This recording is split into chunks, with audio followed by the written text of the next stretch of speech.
நான் வந்து premier grinder காமிச்சேன் இல்லையா, அதை நான் கொடுத்துட்டு வந்து இந்த அல்ட்ரா வாங்கிட்டு வந்திருக்கேன். ஏன்னா நான் 15 வருஷத்துக்கு மேலே அல்ட்ரா தான் யூஸ் பண்ணியிருந்தேன். அது காம்பேக்டாக இருக்குது, 6.5 தான் அப்படின்னு சொல்லிட்டு அதுக்கு நான் போனேன். ஆனால் அது எனக்கு ஒர்க் அவுட் ஆகலை. நான் அதை கொடுத்துட்டேன். இது வந்து 7.8 7,800 இது வந்து டைமரோடு இருக்குது. ஃபஸ்ட்டு நார்மலாக தான் நான் யூஸ் பண்ணினேன். சரி, ஒரு சேஞ்சாக இருக்கணும்னு டைமர் வாங்கியிருக்கேன். இப்போ வந்து வெறும் அரிசி கிரைண்டர் வந்து நம்ம ஓப்பன் பண்ணிவிட்டு வெறும் அரிசி மட்டும் இங்கே ஓப்பன் பண்ணுறது இங்கே இருக்குது. இது உள்ளே வந்து பார்த்திங்கன்னா நான் வெறும் அரிசி தான் போட்டிருக்கேன். வெறும் ட்ரை அரிசி போட்டிருக்கேன். இதை வந்து ஃபஸ்ட்டு நல்லா ஓடி வந்துடுத்தோன்னா இந்த கல்லில் அந்த குழவி அடிப்பாங்க இல்லையா, அந்த மண் இருக்கும், அது வந்துடும். அதுக்கப்புறம் அதை எடுத்துகிட்டு கொஞ்சோண்டு வந்து அரிசி ஊற வச்சுருக்கேன். இந்த தண்ணியோடு சேர்த்து இதையும் நம்ம அரைச்சி எடுத்துட்டோம்னா நம்ம வந்து கிரைண்டரு போட்டுடலாம். கிரைண்டருக்கு என்ன அரைக்க போகிறோமோ அதை போட்டுக்கலாம். இப்போ வந்து இதை ஓட்டி காமிக்கிறேன். நான் கொஞ்சம் சவுண்டாக இருக்கும்.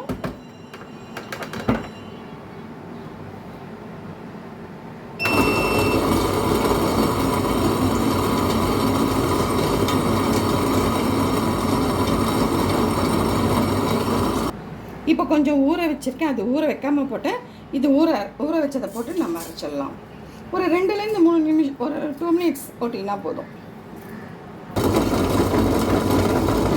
1 மினிட் போட்டேன். 1 மினிட் போட்ட உடனே ஒரு பீப் சவுண்டு வந்துடுது, அது ரெடி ஆகிடுதுன்னு அர்த்தம்.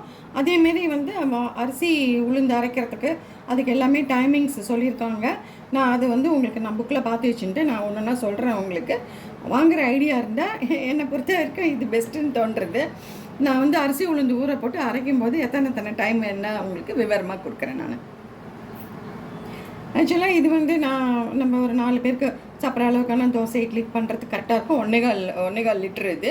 இதே வந்து காம்போ அப்படின்னு சொல்லிட்டு ஒரு கிரைண்டர், ஒரு குட்டி கிரைண்டர், ஒரு சப்பாத்தி மாவு பிசைறது, தேங்காய் துருவுறதுன்னு ஏதோ ஒரு காம்போன்னு அது கொடுக்குறாங்க.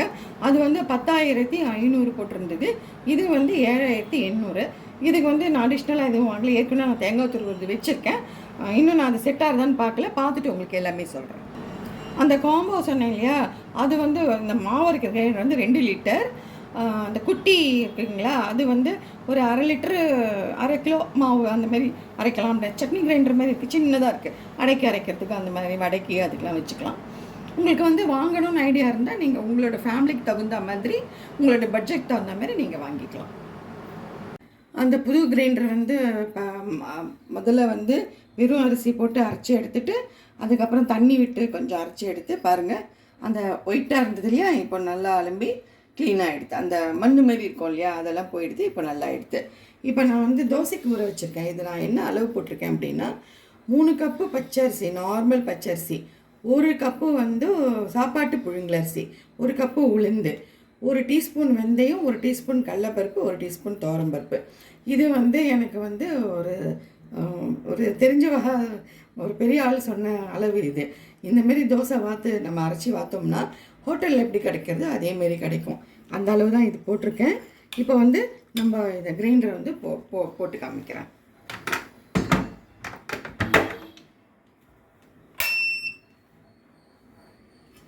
இப்போ வந்து எப்போவுமே ஃபஸ்ட்டு ஸ்டார்ட் பண்ணும்போது கொஞ்சமாக தண்ணி சேர்த்துருங்க. இதில் இருக்கிற தண்ணி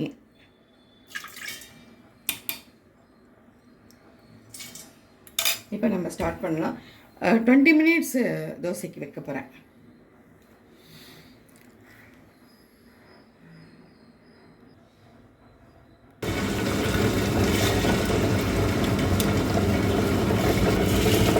இப்போ வந்து கொஞ்சம் ஃபஸ்ட்டு அரைச்சிட்டு ஃபுல்லாக ஒரு ஈடு போட்டுடலாம். இப்போ பார்த்தீங்கன்னா எனக்கு வந்து ஒரு 27 மினிட்ஸ் ஆச்சு.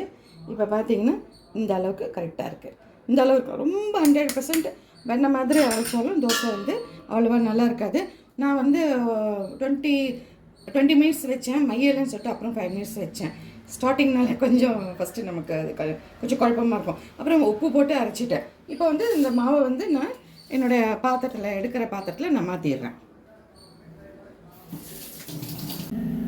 இன்றைக்கி வந்து நான் ஒரு அடை சொல்லித்தரேன். எங்காத்தில் எப்படி நான் பண்ணுவேனோ அதை சொல்லித்தரேன். 1 டம்ளரில் வந்து நார்மல் பச்சரிசி போட்டிருக்கேன், 1 டம்ளர் வந்து இட்லி அரிசி போட்டிருக்கேன். உங்களுக்கு இட்லி அரிசி வேண்டாம்னா 2மே நீங்கள் வந்து பச்சரிசியாக யூஸ் பண்ணிக்கலாம். இந்த பருப்பு வந்து பார்த்தீங்க அப்படின்னா துவரம் பருப்பு 1/2 கப்பு, அரை கப்பு கடலைப்பருப்பு, அரை கப்பு, 1/4 கப்பு வந்து பாசிப்பருப்பு, 1/4 கப்பு உளுந்து, 1/4 கப்பு வந்து மசூர் டால். இதில் இந்த மசூர் டால் வேண்டாம்னா உங்ககிட்ட இல்லைன்னா கூட அது விட்டுடலாம். மீதி எல்லாமே நம்ம ஆற்றுல இருக்கோம், அதை போட்டுக்கலாம். அதுக்கப்புறம் பார்த்திங்கன்னா நான் எடுத்த அளவுக்கு வந்து 3 காஞ்ச மிளகாய், ஒரு துண்டு இஞ்சி கட் பண்ணி அலம்பி வச்சுருக்கேன். இந்தமாரி கட் பண்ணி போட்டிங்க அப்படின்னா அதில் வந்து சிக்காமல் உங்களுக்கு மாவு அரிசியோடு இது வந்து மிக்ஸ் ஆகும். ஃபஸ்ட்டு வந்து அரிசி போட்டுடலாம், அதுக்கப்புறம் மிளகாயை போட்டு இதை குறைன்னு அரைச்சிட்டுட்டு அதுக்கப்புறம் இதையும் போட்டு உப்பையும் போட்டு அரைச்சி எடுக்க வேண்டியதுதான். இப்போ வந்து ஸ்டார்ட் பண்ணலாம்.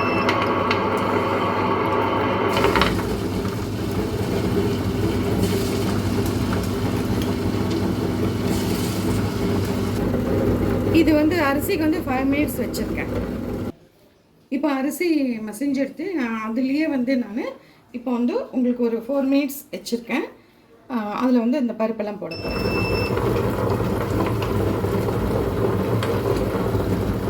நான் 4 மினிட்ஸ் காமிச்சேன் இல்லையா, 2 மினிட்ஸில் அரைஞ்செடுத்து நான் கேன்சல் பண்ணி 2 மினிட்ஸில் எடுத்துட்டேன். இதில் பார்த்தீங்கன்னா ஒரு 2 டீஸ்பூன் பக்கம் வந்து இந்த பருப்பு வச்சுருக்கேன். இதை வந்து நம்ம அரைச்ச மாவில் மிக்ஸ் பண்ணிவிட்டு அடை வாக்கும்போது நல்லா முறையான நல்லா வெந்து நல்லா ஏன்னா ஊறினதுனால நல்லாவே இருக்கும். இப்போ இந்த மாவை எடுத்துடலாம். இப்போ நான் வந்து தோசை வறுத்து காமிக்கிறேன். மாவு அரைச்சோம் இல்லையா, அந்த தோசை மாவு இப்போ வந்து நல்லா கல் பாருங்கள், நல்லா காயறது. காஞ்சோடனே தண்ணி தெளித்து கொஞ்சமாக எண்ணெய் போட்டு டிஷ்யூ பேப்பரால் தொடச்சிட்டு அதுக்கப்புறம் நீங்கள் வாத்திங்கன்னா அழகாக பட்டுப்பட்டால் சூப்பராக வரும் தோசை. இது பாருங்கள், இந்த மாதிரி காய்ச்சல் இருக்கணும். காய்ச்சல் இல்லாமல் இருந்ததுன்னா இரும்பு கல்ல வராது ஒழுங்காக. இப்போ நான்ஸ்டிக் அப்படின்னா வந்து காய்ச்சல் கம்மியாக இருந்தால் கூட ஒட்டாமல் வந்துடும். இரும்பு கல் அப்படி கிடையாது. நல்லா காய வச்சு நல்லா சூடு கரெக்டாக ஹீட்டு பார்த்திங்கன்னா சின்னது பண்ணுறது பெருசு பண்ணுறது பண்ணக்கூடாது. ஒரு மீடியமில் வச்சுட்டிங்கன்னா நீங்கள் பாட்டுக்கு வாத்துட்டே இருந்தீங்கன்னா அழகாக அழுக்கு பட்டுப்பட்டால் நம்ம வாத்து எடுத்துக்கலாம். இப்போ நல்லா வந்து ரோஸ்ட்டாக எடுத்து ரிமூவ் பண்ணிடலாம். தோசை ரவுண்டாக நல்லா வந்திருக்குன்னு நினைக்கிறேன். காம்பினேஷன் வந்து கத்திரிக்காய் கூட்டு மிளகாய் அப்படி வச்சுருக்கேன். உங்களுக்கு எது வேணுமோ நீங்கள் தொட்டுக்கலாம். நான் வந்து அடை மாவு இது பண்ணாலே அதையும் வாத்து உங்களுக்கு காமிச்சிடுறேன். இப்போ அடை மாவு அரைச்சி காமிச்சேன் இல்லையா, அதில் பார்த்தீங்கன்னா வெங்காயம் பொடியாக நெருக்கினது, கொத்தமல்லி, கருவேப்பிலை போட்டிருக்கேன். வெங்காயத்துக்கு ஏற்ற உப்பு கொஞ்சம் சேர்த்துக்கோங்க. இப்போ நல்லா மிக்ஸ் பண்ணிவிட்டு நம்ம அடைக்கல் காய வச்சுருக்கேன், தோசைக்கல் காய வச்சுருக்கேன், இதில் விட்டு காமிக்கிறேன்.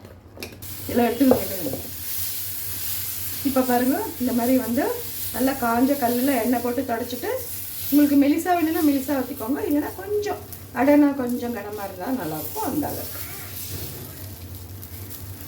இந்த மாதிரி நடுவில் எதுக்கு ஓட்ட போடுறதுன்னா மாவு வேகிறதுக்காக.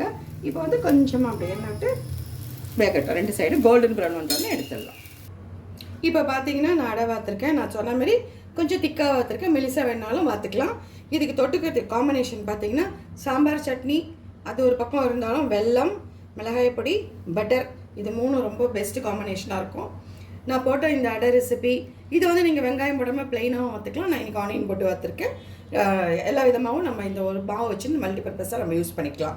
இப்போ வந்து நான் போட்ட இந்த அடை உங்களுக்கு பிடிச்சிருந்தது அப்படின்னா லைக் பண்ணுங்கள், ஷேர் பண்ணுங்கள், ப்ளீஸ் சப்ஸ்கிரைப் பண்ணுங்கள். Thank you, bye, take care.